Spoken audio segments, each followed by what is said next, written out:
Question number 5 करेंगे आज।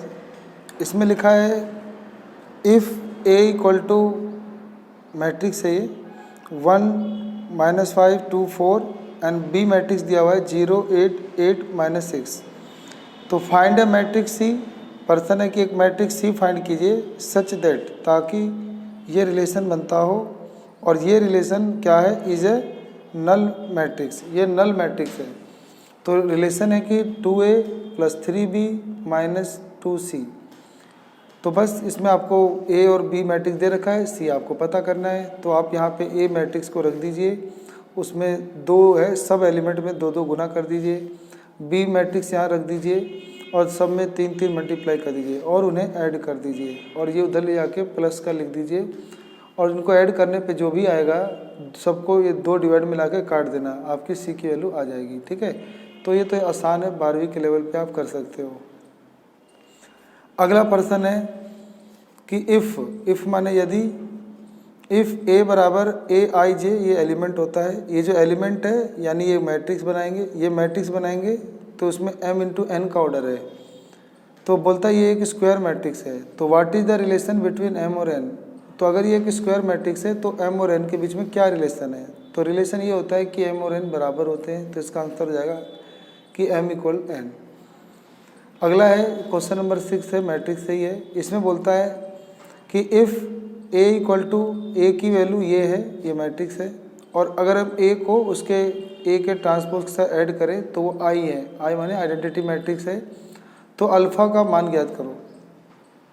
तो ये एक अच्छा क्वेश्चन है, ये मैं करके दिखा देता हूँ। तो हमें ना पहले तो a दिया हुआ है, ठीक है। तो a आपको क्या दिया हुआ है? Cos alpha minus sine alpha और साइन अल्फ़ा और कोस अल्फ़ा, ऐसे आपको दिया हुआ है।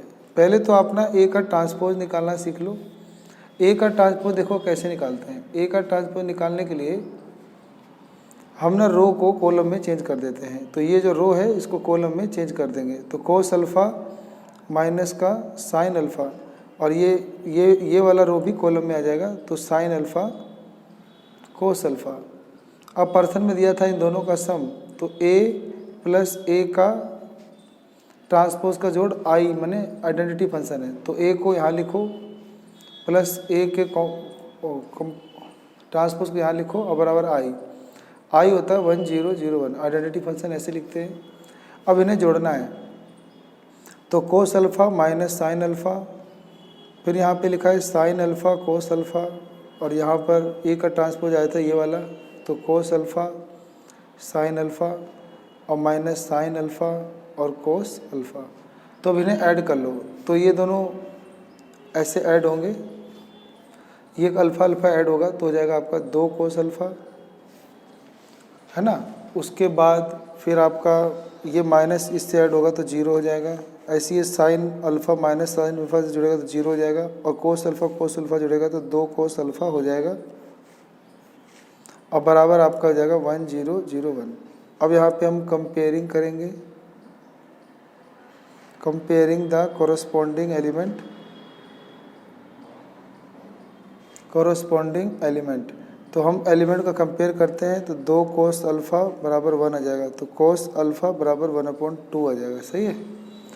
तो हमें अल्फ़ा का मान चाहिए था, तो ये कोस इधर जाके क्या चढ़ जाएगा, या तो इन्वर्स चढ़ा लो, नहीं तो आप ऐसा करो कोस में ही 1/2 किसका मान होता है। तो कोस 1/2 में किसका मान होता है? तो ये होता है आपका π/3 का। तो π/3 का होता है, तो ये कट जाएगा। तो अल्फ़ा की वैल्यू π/3 आंसर आपकी आ जाएगी, ठीक है। तो ये हमारा आंसर था। अगला क्वेश्चन है आपका कि EX sec x bracket 1 + 10x dx का मान ज्ञात कीजिए। तो ये आपको इसकी वैल्यू फाइंड करनी है, सही है। तो देखो आपको एक इसको पता करने के लिए एक छोटा सा फार्मूला होता है, उस पर बस फोकस करना है। तो पर्सन है आपका कि ये EX है और साथ में sec x है और ब्रैकेट में 1 + 10x है और dx है। तो पहले तो ये आपका EX, ये जो EX है यहीं रहने दीजिए। ये साइन x को इन दोनों में मल्टीप्लाई कर दीजिए। तो आ जाएगा sec x, 1 से गुना होकर sec x और प्लस ये इससे गुना होगा तो sec x 10x। अब यहाँ पर एक फार्मूला आपको याद करना है। फार्मूला होता है कि e x के साथ दो फंक्शन अगर प्लस में है और एक फंक्शन का डेरिवेटिव दूसरा फंक्शन हो तो इस रिलेशन का जो सीधा आंसर होता है इंटीग्रेशन का, वो सीधा आंसर होता है कि ई एक्स मल्टीप्लाई वो फंक्शन और प्लस सी। तो यहाँ पर साइन एक्स का derivative sec x tan x होता है, तो इसीलिए ये फंक्शन हुआ, ये इसका डेरिवेटिव हुआ। तो इस वजह से आपका आंसर हो जाएगा कि जो ई एक्स है वो इस फंक्शन सेक एक्स से गुना हो जाएगा, तो ई एक्स सेक एक्स प्लस सी आपका आंसर बन जाएगा। ठीक है, अगला क्वेश्चन है यहाँ पे ये वाला। इसमें कहता है कि ये निकालना है आपको। तो प्रश्न है आपका कि ये लोअर लिमिट होता है या अपर लिमिट होता है। ये 0 से a लिखा हुआ है a, फिर आपका dx अपन में 1 प्लस 4x का स्क्वायर बराबर पाई बाई 8 लिखा है। तो इसमें आपको a का मान पता करना है। ठीक है, तो इसका उत्तर देखते हैं।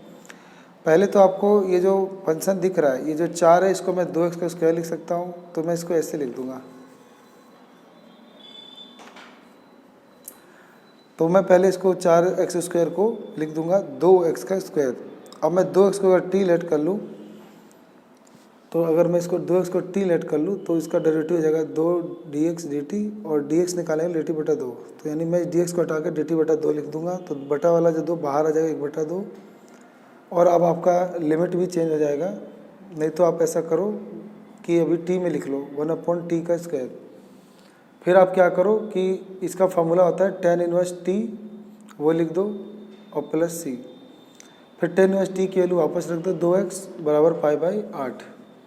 फिर आप क्या करो, ये जो 2 होता है, इस 2 के पड़े से 8 कट जाएगा तो पाई बाई 4 बचेगा। और ये tan इनवर्स उधर जाकर 10 हो जाता है, और 10 पाई बाई 4 का मान 1 होता है। तो आपको x की वैल्यू चाहिए तो 2 बटे में जाएगा, तो 1 बटा 2। तो आपको पर्सन में x की वैल्यू निकालनी थी, वो आ गई 1 बटा 2।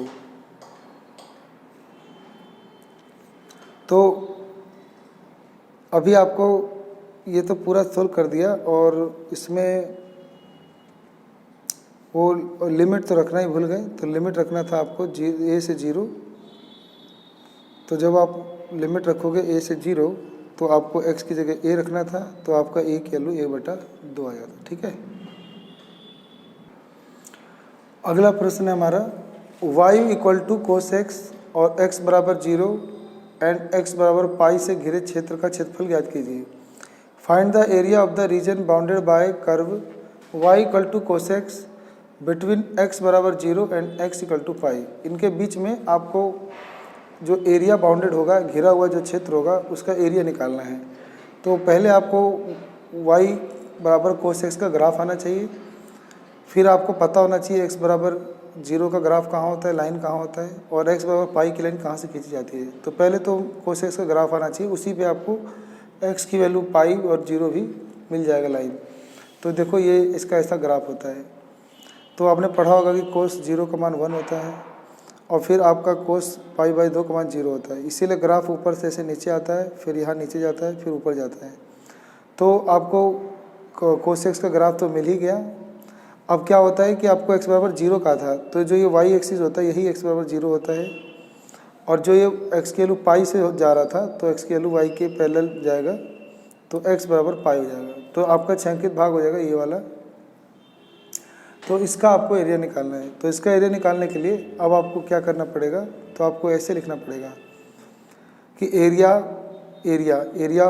बाउंडेड निकालने के लिए आपको एक लिमिट बन जाएगी 0 से पाई बाई 2, तो यानी 0 से पाई बाई 2, और ये वाला एक्सिस, ये जो कोस एक्स था यही आपका y हो जाएगा।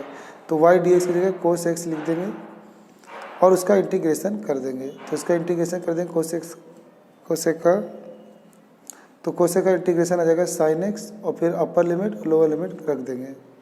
तो साइन पाई बाई 2 का मान 1 होता है, 1 माइनस साइन 0 0 होता है, तो इसका आंसर 1 आएगा।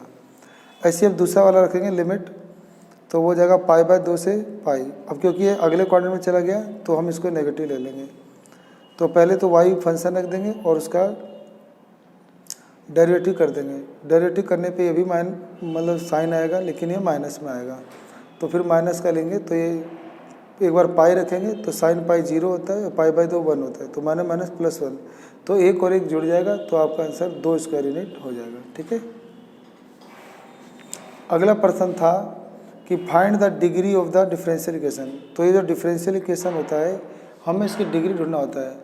तो इसके अंदर ना पहले ना डेरिवेटिव के ऑर्डर देखने होते हैं। तो इसमें फर्स्ट ऑर्डर है कि सेकंड ऑर्डर है। तो यहाँ पे ये फर्स्ट ऑर्डर होता है, ये सेकंड ऑर्डर डेरिवेटिव होता है। तो सेकंड ऑर्डर डेरिवेटिव की जो पावर लिखी होती है वही उसकी डिग्री होती है डिफरेंशियल इक्वेशन की। तो आपका यहाँ पे आंसर हो जाएगा सेकंड ऑर्डर डेरिवेटिव की पावर 2 है, तो डिग्री ऑफ डिफरेंशियल इक्वेशन आपका 2 हो जाएगा। ठीक है। अगला क्वेश्चन एक और था यहाँ पर कि फाइंड द इंटीग्रेटिंग फैक्टर।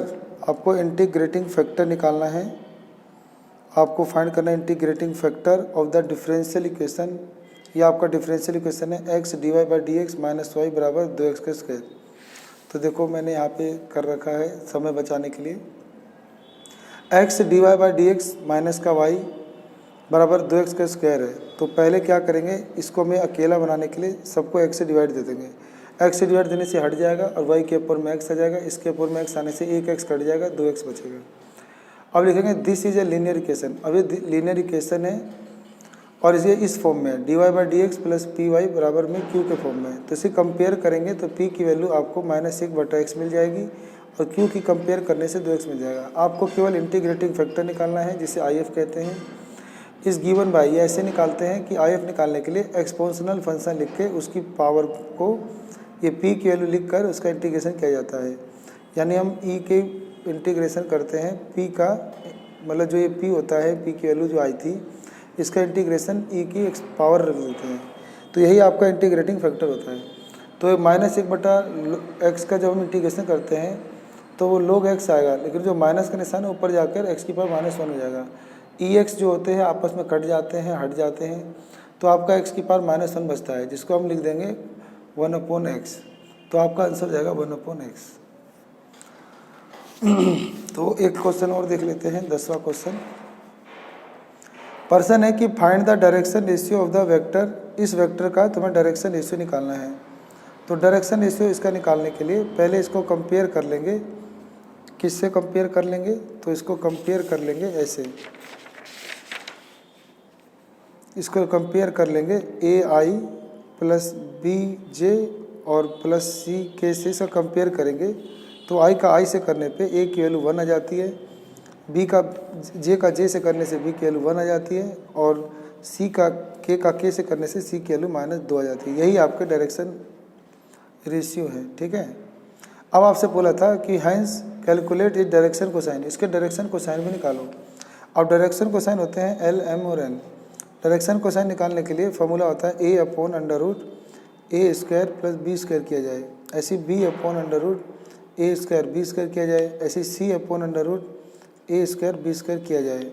तो 1/√1 का स्क्वायर प्लस 1 का स्क्वायर किया जाए तो 1/√2 हो जाएगा।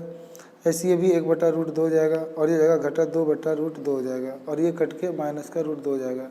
तो आपका डायरेक्शन रेशियो LMN जो आने वाला है वो आपका है 1/√2 और ये आपका जाता है -√2। ये आपका आंसर हो गया। ठीक है। तो आगे की और क्वेश्चन करने के लिए पार्ट 3 में मिलते हैं। आप सबका अपना कीमती समय देने के लिए बहुत बहुत धन्यवाद।